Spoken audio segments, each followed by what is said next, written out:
Good evening, everyone. My name is John Tate, and I'm the event coordinator here at McNally Robinson Booksellers. Thank you all so very much for joining us.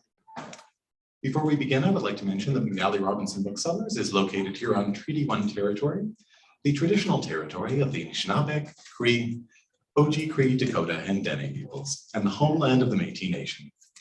In addition, McNally Robinson Booksellers itself rests on the land once occupied by the Métis community of Roostertown.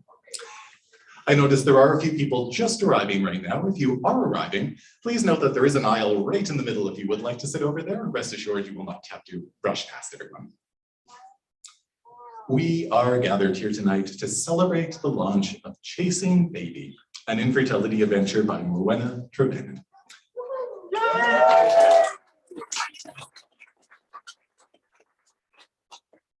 This book is, of course, published by Great Plains Publications, so many thanks to them for publishing this book and, of course, for helping us to gather here tonight.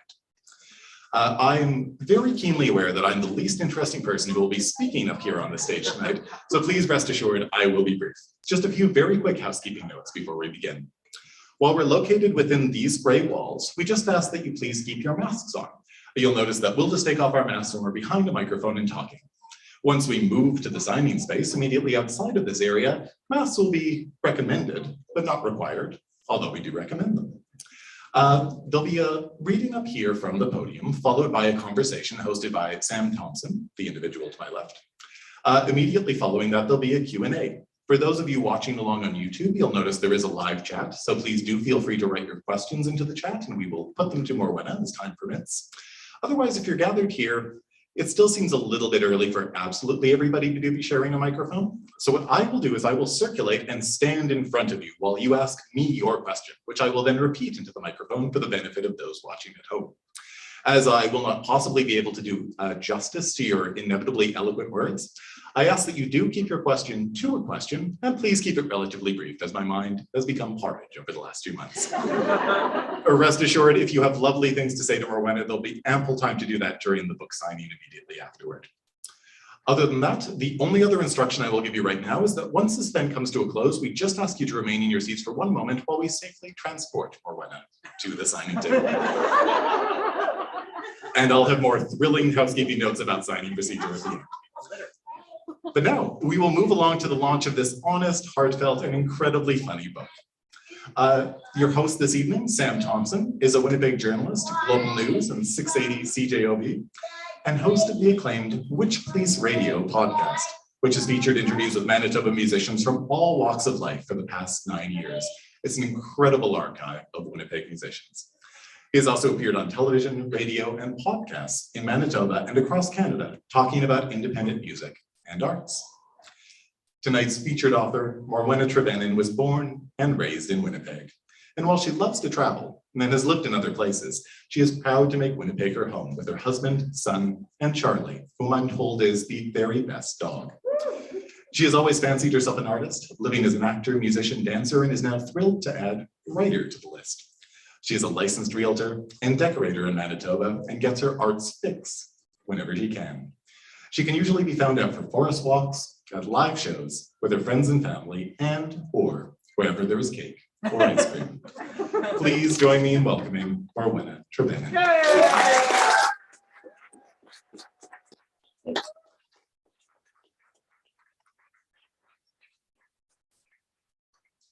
everyone. Thank you so much for coming.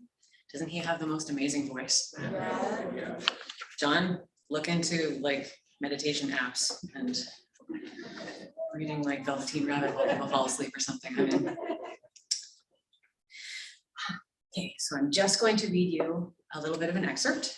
It's a chapter called IUI. Bear with me, I'm a little nervous. And someone was watching hockey late last night, so. IUI. As expected, my sleep was somewhat fitful the night before. Gotta love those ever helpful 4 a.m. thoughts. What will it be like? Is it going to hurt? Dude, tomorrow I'm going to let a stranger put a different stranger's semen inside of me. What does the plunger turkey baster thingy look like? Is it a crazy straw? What if it's a crazy straw? Luckily, it was during spring break, so Kyle was off to work and able to come with me. On the drive there, we were talking about how the success rate for IUI goes up each time you do it with no explanation as to why. See, first time has a success rate of about 10 to 15%, maybe a bit less because of my advanced age. Second time, it's more like 10 to 30%. And some studies show an efficacy of about 50% by the sixth time.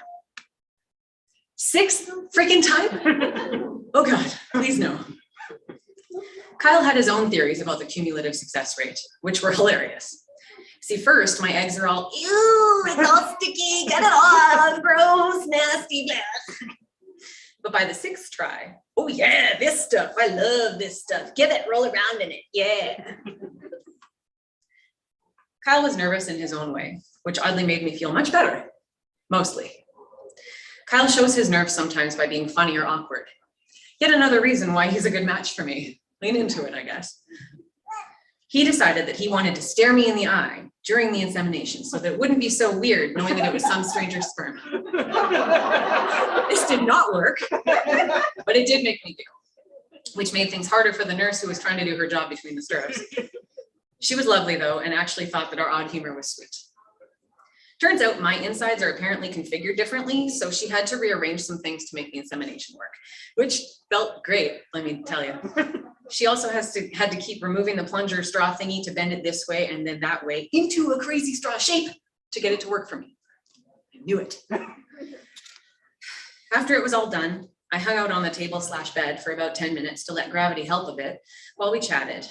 And the nurse handed me a prescription for yet another type of hormone to be taken twice a day for 20 days. 10 weeks if I ended up pregnant. It was to make me more sticky inside. She told me to go back to my day and try to relax. But then my phone exploded with about 25 texts and calls from a panicky client, so off I went with fantastic cramps, wondering if I had just been impregnated. This whole hope thing. I've talked about it many times, but it's a hell of a thing. We knew the odds, but how do you not hope when you're putting yourself through so much? You have to believe that it is all for a good reason.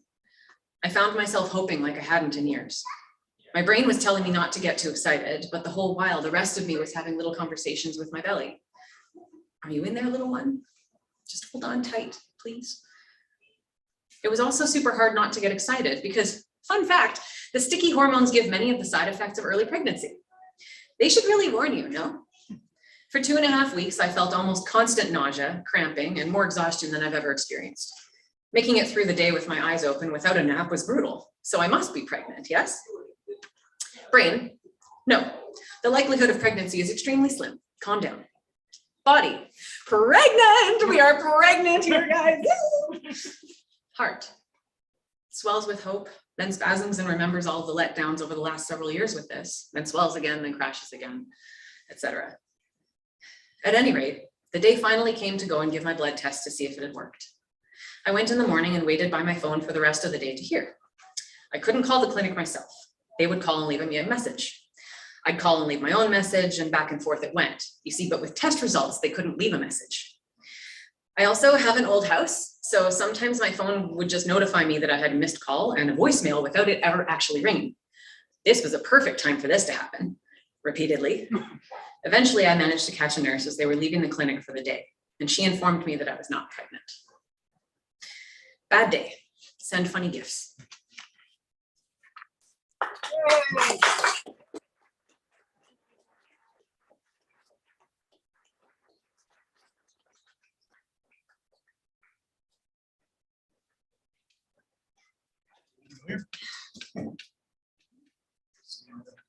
All right.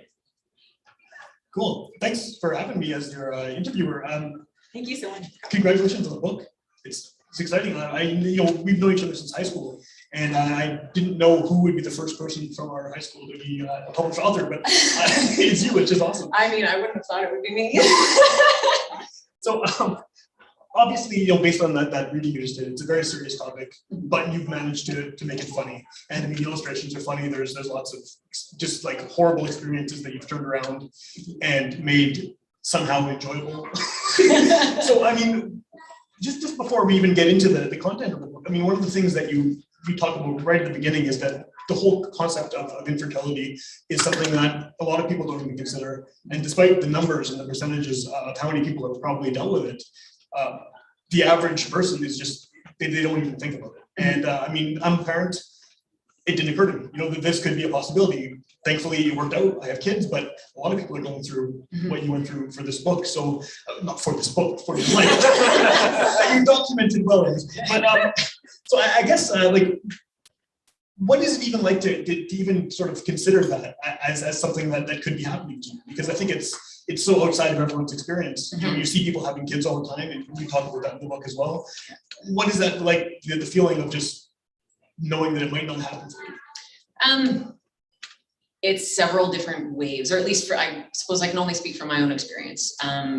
For me, it was several different waves, because there's this sort of very beginning where you don't even want to consider it as a possibility, and things aren't working out, and it's just like, no, that's not me. It's just going to take a little longer.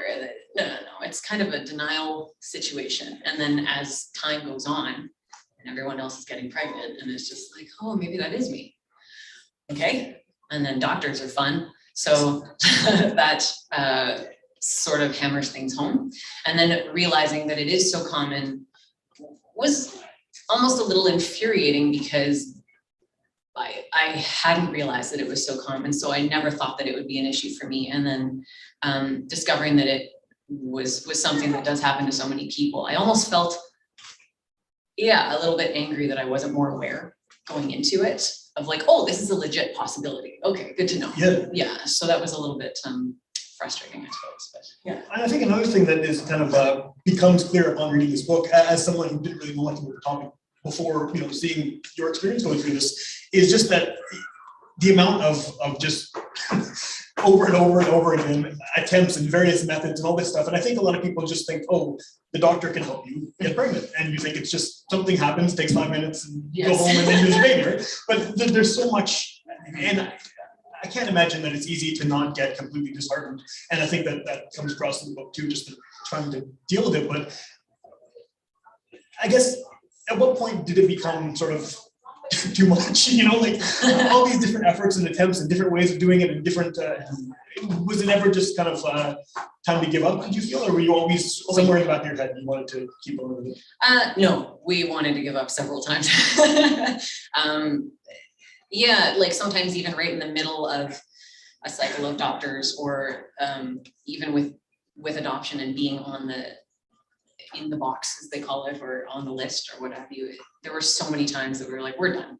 We're not, we just can't do this. But then, you know, you get a good night's sleep, you take a week off, and then it's like, okay, well, all right, maybe we'll give it another try. Maybe we'll, one more thing. But it's very easy to, for me anyway, to just be like, oh, right, forget it, I'm done.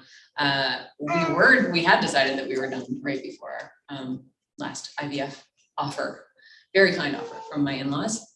And then it was almost a bit of an, oh crap moment, because we'd already decided that we were done and I wasn't going to do anymore. And then, but how do you turn that down?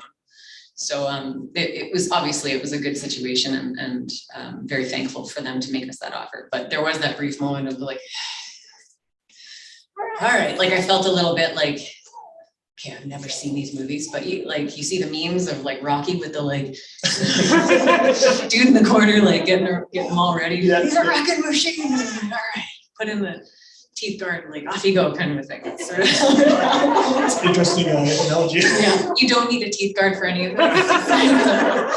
Not a doctor, but yeah, that's how it felt. Were there resources for you? I mean, obviously this happens to a lot of people, like we just discussed, and you've now written a book, I think, that would be very helpful to someone going through the same situation. But were you able to find other people who were going through the same thing, or even someone that you could relate to and just say, okay, it's not just me. Mm-hmm. This isn't just a unique experience that I'm having? I was very lucky in that I have a few lovely and beautiful friends who were also struggling with the same thing. So we were able to take solace in each other a little bit, and not feel quite so isolated or alone. It was also, like, oh, but it's also not just an infertility thing necessarily. Like even just the IVF experience is a doozy unto itself. And having friends that are same-sex couples, you know, it's not necessarily an infertility thing, but they want to have a family and this is how they have to do it. So even just having those friends to share it with as well, and being like, okay, yeah, this sucks. Hey, yeah, cool. Coffee. And then once I started writing the blog, I started getting messages from folks all over the world saying thank you and realizing just how big of a deal it was. And then also being some friends that I'd known for a really long time that we just never spoken about it because maybe for privacy, didn't feel like it doesn't come up for whatever reason, we never spoke about it. And then because of the blog, people I'd known for eons approached me and said, hey, I've been going through that too, or we suffered with that, and that's why we don't have kids, kind of a thing. It's like, holy smokes, like I didn't realize. So you never know. Well, the blog is maybe a good place to start too, is that you've been, the book is one thing, but you've been writing about this for a few years now. And when you started the blog, was it initially, it comes across as informative and funny, but also maybe just a way to vent your frustrations with the whole process? Oh, totally. I didn't expect anyone to read it. It was a catharsis situation. My husband, Kyle, had suggested that I do it as a way to feel better and to get it out, lance the boil, as it were, and get the poison out. And then, yeah, I got some messages from people. It's like, oh my gosh, you read that? Wow. I mean, thank you. So, yeah. How did you get from blog to book? Because that's a big step. I mean, you know, everyone can start a blog on whatever the topic is, right? I mean, yours is a very specific topic that obviously a lot of people can relate to or are interested in. But I mean, how did you get from that to this? I was curious. Again, Kyle is my biggest supporter, and he had suggested, like, hey, you should see if you can make this into a book. And so I decided to do some research. I took a course online to learn how to make a book proposal and made one up. And I started doing a bit of market research and looking at what was out there. And I didn't find a whole lot of material out there. So then I made my proposal and shopped it around to various publishers, and Great Plains was kind enough to take a chance on me. So yeah, the rest is history. It's got to be, you kind of feel like you've accomplished what you set out to do now. Now that you have this whole story in print and people can actually sit there and read the whole thing in one big chunk rather than just individual blog posts. It's true, yeah. And there's some new content added as well. And finding an amazing illustrator. Sigrid Ellis is an up-and-coming star. Cool. And she did a fantastic job. Yeah, they're great, the illustrations. Yeah. Add to the humor of the whole thing. Absolutely. Which is weird to say that it's funny because, but it is though. I mean, you've done a good job, I think, of taking a very serious, depressing topic and making it very upbeat isn't the word, but making your experience fun to read about. Yeah. Not necessarily fun to have. No, but I think that finding the funny is an important way to be if you can. And it's difficult for me as well, but striving to do that, because also there are some moments when you're experiencing all of this where you can't help it. Like, this can't be real. Like, am I being punked? Where's the camera? Because this is just ridiculous. And so you can't help but laugh and just think that this is insane and you need to write about it a little bit, because like, no one's going to believe me. Like, if I don't tell them, they're never going to understand how ridiculous this is. So, a lot of it is very ridiculous. So. Yes, it is. In addition to the obvious main story in the book, you talk about a lot of personal things as well in the book, and it's kind of like it almost seems at times like a memoir, but almost a memoir of something that hasn't happened yet. If that makes sense. Yeah. Is it weird to have so much of that personal stuff? I mean, even what you just read here. You know, I'm sure you know most of the people around here, but there's probably some strangers and they're hearing about this, you know, intensely personal experience and reading about it. And, and not that you're a public, thanks for mentioning that, Sam. That's great. Awesome. And not that you're a public figure, but you know, you're a realtor, your name's out there. People might recognize you and then hear the story. What is that like, kind of being that open and that honest about a really personal situation? It's a trip. There will be one moment where it is a little freaky, and you know, I think I was calling an insurance company or something for a client one day, asking questions. If a house had an open tube, and the lady on the line was like, Trevenen, oh my gosh, I love your blog, and I was like, I mean, thank you, but okay, because when I'm writing it and putting it out there, it doesn't occur to me that, like, I hope people are reading it, but it's abstract. I don't really think about it. And then seeing actual people, I'm like, wow, you know a lot about me now. Look at Now you have to sign their books individually I and know their know, names. and look them in the eye. Yeah. It's gonna be, yeah. Well, it's not like you have a very generic name either. Right? No, it's true.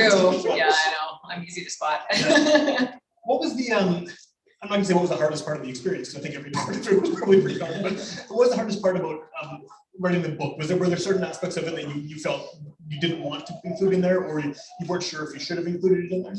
Yes. Yeah, there were a few things that I had sort of tried to cheat on, I guess you could say. And then I was fortunate enough there's an amazing program, by the way, that my editor exposed me to, called Writer in Residence in Winnipeg. So if you're writing and you want some advice, I think it's out of the Millennium Library. That's where it was, yeah. So I got to meet with a published author, very experienced, and she read a little excerpt and then was just like, you got to go deeper into this stuff. I want to know more. And it was like, oh, okay. And again, with the like shoulders and the rocking machines, like I got it. Exactly, yes, mouse guard, yeah. So it's kind of like there's two sides and they're rarely together. Because on the one side, I'll be totally freaked out that was a very personal thing that I just put out there. And on the other side, I'm like, But I mean, if it helps people and if it helps make the book more interesting too, and help resonate with someone, then sure, happy to do it. Well, just I was going to say that just based on the experiences you went through for this book, again for this book, like committed, yeah. Your method acting. Yes, yeah. But I mean, a lot of that seems like it was very yes, it's personal, but you were kind of out there, talking to all these nurses, all these doctors, and all these experts, and you're already sort of putting your story out to countless faceless people. That's true, yeah. Especially with COVID. Yeah, of course. Yeah. And there's something interesting in there as well, that it really dates the era that this book is happening in, because you're specifically talking about how the pandemic made things even harder than maybe it would have been otherwise. Very much, yeah. And I am thankful of where things landed during the pandemic for us, just because we had already gone through the majority of the IVF and IUI experiences prior to the pandemic, and then had to just finish it up. So, and there are several procedures that I'm really thankful that Kyle was able to be there for. And thinking of the folks that are going through these things without their partner there, wow, Godspeed. That's very impressive to me. I can't imagine. So. Who do you think is the audience for this? I mean, again, because it's personal, people that you know in your family, they're obviously going to have an interest in reading about all this. But are you sort of aiming this at couples and parents and mothers who have gone through the same thing? Is that sort of the target audience for this? That's sort of who I was keeping in mind as I was writing it. For the solidarity and for any mother really, but for anyone who has had the experience of dealing with infertility. Even if it's only for a few months, even if it's your second kid, or there's so many different ways that it can be awful for people. I was also hoping that maybe some folks would read it that haven't experienced infertility, but I mean 1 in 6 couples, right? So I would hope that other people would read it, even just to get an idea of what their friends and family and close one, people that are close to them are going through. Yeah. Because empathy is a good thing. So we're so untold. Yeah, apparently. Yeah. As well. Yes. Yeah. One of the things that I found very interesting about this is and we've talked about this before today too, is the way that you ended the book. I think that it was mentioned in the introduction that you are a parent, and things obviously, despite all the trials and tribulations, they did work out, and you left the ending of the book open-ended. Mm-hmm. So that, it doesn't end with this happy sort of, yay, we won kind of thing. Yeah. What was the reason for that? Why did you choose to keep it sort of ambiguous? That was deliberate. We did succeed. The little dude that just got carried out and he was causing issues. Kyle, where's the baby? We were successful, which was wonderful. But when I was doing my research for the book, and I had found a few books here and there, the only ones that I found for adoption and for infertility were, that sucked, but we had a baby at the end, so it was all worth it, or it's all okay now. And it made me really mad, especially as going through all of the procedures and the roller coaster of everything. I just didn't like the messaging of like, it's only going to be okay if you succeed, or if you have a kid at the end, then great. But if not, then like, it's not, you're spending tens of thousands of dollars and hurting yourself physically, mentally, emotionally. Yeah. So while you're doing that, the idea that there's nothing at the end is kind of dark. And I don't subscribe to that. And it was really important to me to not have that be my ending, like everyone else. Like, I'm not lying, I have a kid, he's great, but you don't have to hide it. No, but yeah, for anyone out there reading it who doesn't know me, I just wanted them to have that sort of monicum of hope of like, everything's going to be okay. Like, you're going to have a great life regardless. Yeah. Because there's so much cool stuff to do. So. Well, I think we just spoiled the ending of the book. Yeah, sorry guys. But no, I think that comes through as well. That there's optimism at the end, even though nothing has been resolved. If you want to call it that. You haven't had the kid yet, but. It leaves it kind of like, things are still good. You can still be happy. You can still have a good life. It's not the be all end all. Exactly. Yeah. Yeah. And to each their own, like, I don't mean any disrespect to anyone else who's going through this who maybe would have thought of it differently or put it differently. But for myself, it was important to leave it that way. Yeah. Yeah. What, did having a kid, did that influence your decision to get this book finished at all? Was that part of it, or did you just think, I'm doing it anyway? Like, again, not that that's the answer to everyone's problem who's dealing with this situation, but did that change your idea? No, still really wanted to get it out there and get it done, and we were already in process working on it. So yeah, at that point it was already a train that wasn't going to be stopped. But I did have the option to change the ending, and I just not happening. Yeah. Is there a sequel? It's in post-it form right now. I need some time. I don't have a lot of time, but yeah. That was kind of a joke question, but in all seriousness, now that you've written a book and you've gone through the whole process from start to finish, doing research, revealing very personal information, and now coming to do a book launch, do you have the bug now? Like, do you want to be writing more? Are you hoping? I would love to. Yeah. Yeah, I hope so. We'll talk. Yeah, I will always be writing, whether it's just for myself, just to keep in a computer file, or if it's to get it out there. I enjoy it, and I've discovered something that I like doing that I didn't realize was going to be something that I would enjoy so much. Yeah, and there's another book in me. It's just in posted form right now. Like, oh, that's a fun idea for a chapter in the drawer. Yeah, so, yeah, it'll be a while. Well, this took a while too, right? Years. You had to go through the years of. Yes, it's true. Yeah. So what do you feel? How do you feel now that this is out? People are hearing your story. People are reading your story. You have all these people who are hopefully going to buy a book and get to sign it for them and everything. Does it feel like you've achieved what you set out to do?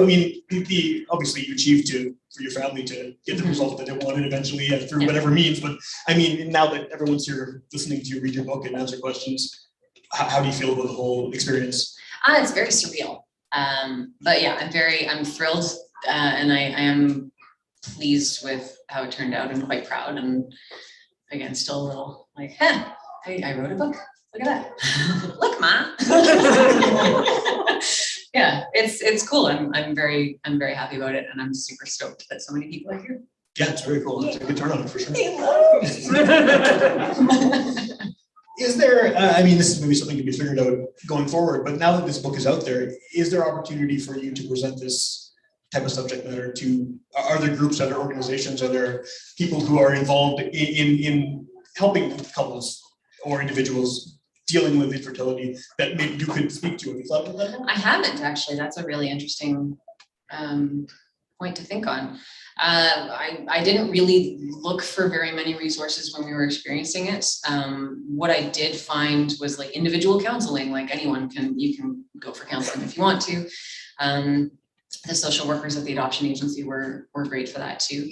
And I did find, it doesn't exist anymore, unfortunately, because everyone got pregnant, but there was a group of women that was doing yoga that I sort of tripped and fell into. Somehow a friend of a friend mentioned it, and she was focusing on fertility and on the loss associated with it. So we would go and do yoga together every couple of weeks. And that was probably the closest thing to like a group help situation that I found. And it's now disbanded. So if any of y'all need an idea for like a business, there you go. She moved to BC.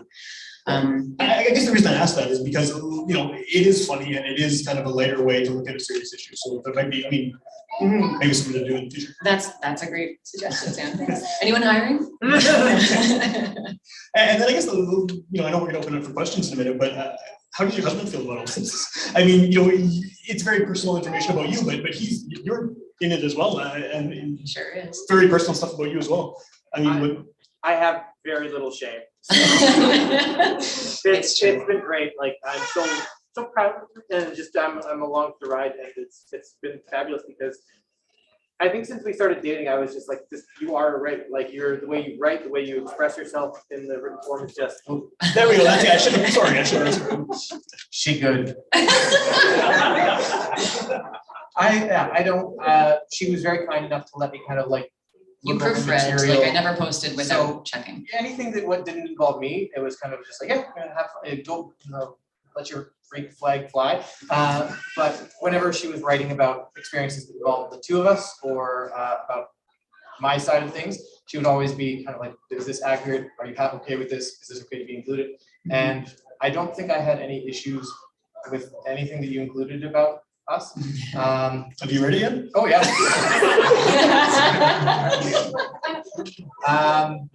And she was very kind and let me kind of write 2 little small sections about the experience that I had during the IVF and the Well, I mean, you had your own little set of experiences that We're I not can't. gonna. They gotta write a book about it. Maybe it's on book, right? Yeah. Do I have to keep holding this? Thanks, John. Do we good for questions? Do you think it's a good time? Absolutely. Yeah, let's do that. Let's open it up to questions. So just a reminder, if you have a question, just tell it to me and I'll repeat it into the microphone. If you're watching on YouTube, write it into the chat and we'll put it to Morwenna.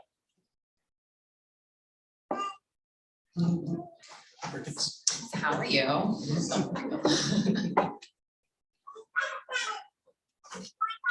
Any plans for an audiobook? Are there any plans for an audiobook? Mel? Well, I think we know we should read it if you're. Yeah. Because your narrating voice is so great. Oh, I thank you. Expressive. Thank you. We haven't spoken about it much. I think we haven't gotten there yet, but it's been tossed up as an idea, but thank you. If I do it, I'll let you know, Alan.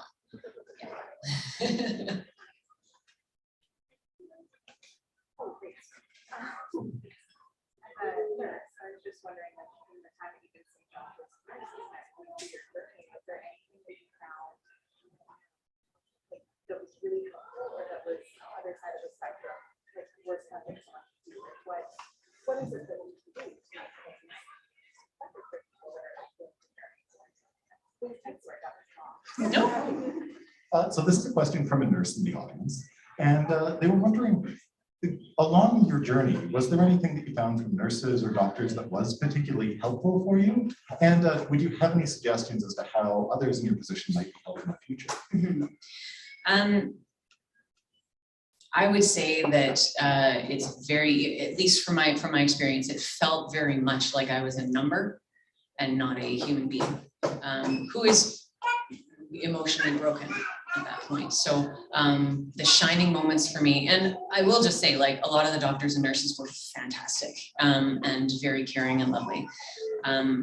The worst moments were the ones that were just like, yeah, like, come on. And a lot of it too is the system, which I know is not your fault at all. You're working in a rough situation. And a lot of times, like, there was one instance, we all had to line up because you all have an appointment at 7 a.m. So there's 20 of you in the parking lot staring each other down, trying to get in, sign in, get to the elevator, wait, get to the elevator, get up, open the door and get out. And there's 20 people lined up in the hallway. It's like, oh, cool. So we are all there at the same time.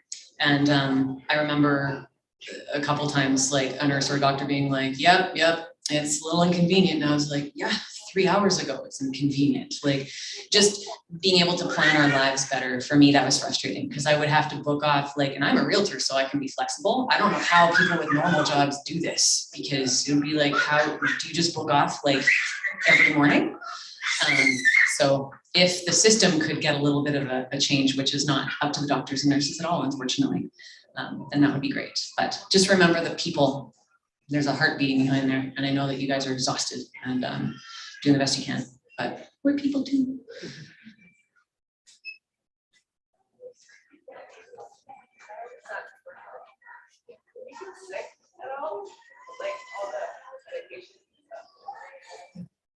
They hope this isn't too personal, but they were wondering if you felt sick at all through all the course of medications. Oh yeah, constantly.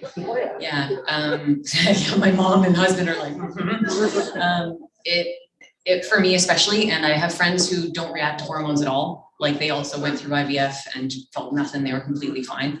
And they affect everyone differently. They affect me very, very severely. I just felt crappy for 7 years. Sick to my stomach, mood swings, pain, lots of pain. Yeah, just generally awful. So that's another thing that would be great if I could have had more warning about that and about the emotional side of it too. I was a little bit shocked at the emotional swing of things with the hormones. And now we're going to put you on this hormone. Now we're going to put you on this hormone to counteract that one. And now we're going to put you on this hormone. And I was just like, okay. I felt a little like fear and loathing. Right? Yeah. What was the one that made you really strong? You could do 1 arm push-ups. Oh yeah, at the very beginning. Letrozole, I think. It's like a testosterone type situation. I could do 1-armed push-ups. My body changed. I was like super like buff, which for me is it's not a thing. But yeah, it was very amazing. So the hormones do have a serious effect on people, depending on who you are, I suppose. Oh, Maddie.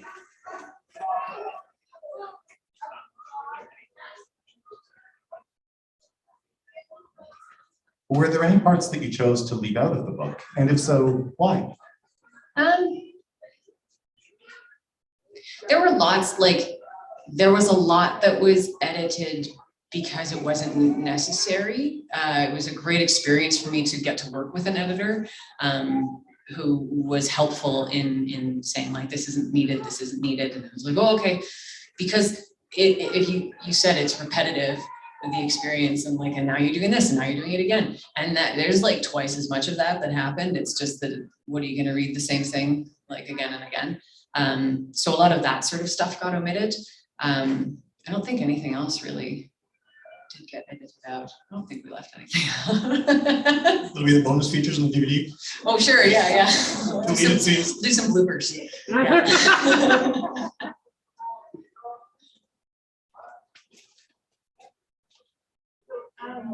I read the blog and loved, like, as it was going, and loved the humor. But one of the things that struck me was that the humor that you did in putting to it wasn't everybody's how they would have dealt with it. And I guess my question is, did people react negatively in your real life to the humor that you were putting into the situation, and was that isolated? I'm kind of remembering the like anger and sadness thing at Halloween. Oh yeah, that was Lots of swear words. Yeah. So That got edited. Terribly sorry. This question is from somebody who read your blog and very much appreciated the humor that was inside it, but at the same time was wondering if you experienced any negative reactions to some of the humor in the book, particularly some of the the Halloween related. Yeah, so there was one year that my husband and I went as Anger and Sadness from Inside Out for Halloween. We thought we were very clever because we'd had I think that was after 2016. Yeah, so we had our adoption experience and we'd been dealing with it for years. And that was a particularly rough year. And one of the reasons that I'm so open with everything and try to be funny is to I don't know, like, dark corners are scary, so you shine a light into them kind of a thing. So that's sort of just how I roll. But it was a little misunderstood and people just thought we were being sort of whiny and complaining and oh, don't be so negative. And it was just like, we were trying to, like, this was our catharsis. This was how we were going to move on. And we did find it funny, but some people weren't too thrilled with it. But I mean, whatever. Like, no offense, we didn't offend anyone, I don't think. I would hope never to offend anyone. But at the same time, in my opinion, dealing with my own trauma, as long as I'm not hurting anyone else, I'm gonna do it. And if it means painting my face blue, I'm gonna do it.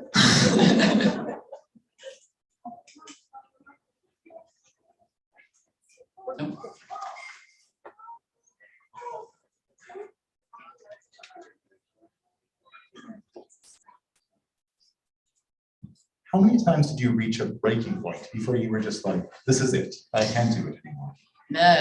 I mean, yeah, Kyle's just sitting there going, carry the one. I mean, honestly, I can't even count. Yeah, too many to count. And one day it would be like, I'm done, I can't do this, I don't want to get out of bed anymore, like, I just don't see the point. And then the next day it's like, okay, new day, look, sun's shining, let's do it. And then, you know, you're full of hormones, you stub your toe, and it's like, I give up. It changes on a dime. So yeah, lots, I'll just say.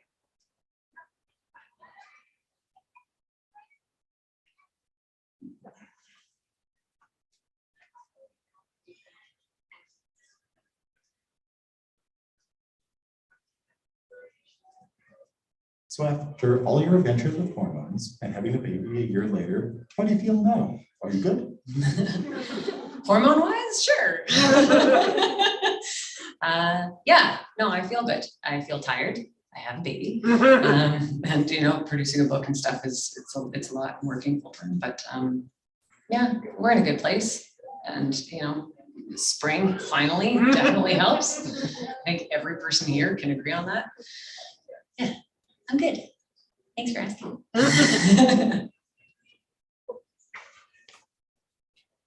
So you obviously have this baby who's spectacular, beautiful, and you must look at your child and think, oh my gosh, I love you so much. But at the same time, you get around with, holy crap, did you put me through so much? I'm just wondering like how you deal with that on the daily.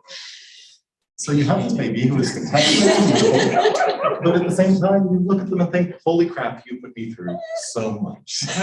Yeah.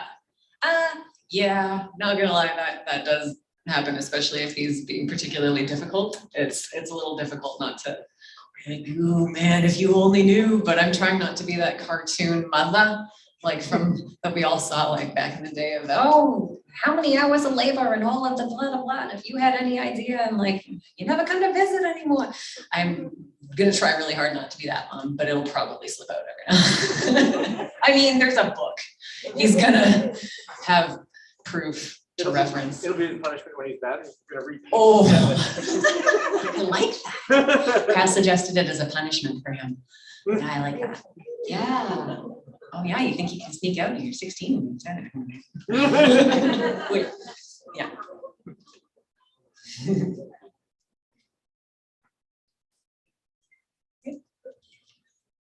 Well, if you have any further questions or any closing comments, you folks are more than welcome. No, I'm good. I'm happy that this worked out. I'm glad you have a book. It's, I'm sorry you had to go through everything you went through to get to a book, but you're here now, and you've made it like at least an enjoyable read about something that most people don't think about. So thank you. Yeah, thanks for having me as your interviewer. Thanks for being here, man. It's pretty great. I don't know if any of you listen to Witchpolice radio, but it's pretty cool. He gets to interview all sorts of neat bands and musicians. And you're a writer and a professional. Witchpolice is pretty darn cool. It's funny. Yeah. Thank you all for being here. I really appreciate it. And seeing so many beautiful faces is nice. Well, half of the faces. Yeah. It's pretty special. Yeah, I guess we gotta put ours back on too.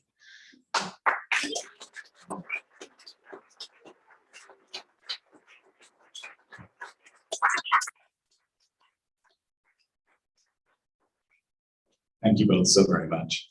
We will now move along to the signing portion of the evening, so we'll ask you all just to remain seated momentarily while we move Morwenna to a seat, which is right beside our cash desk. Feel free to wander up to the table and have a copy of the book signed. We have books at the table, we have books at the central cash desk. You can get the book signed before you pay for it. Please do pay for the book at some point before you actually leave the store.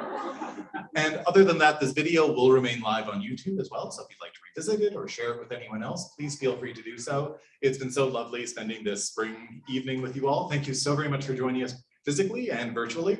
And please join me in offering a raucous round of applause to Great Plains Publication, your host, Sam Thompson, and of course, Morwenna. Thank you.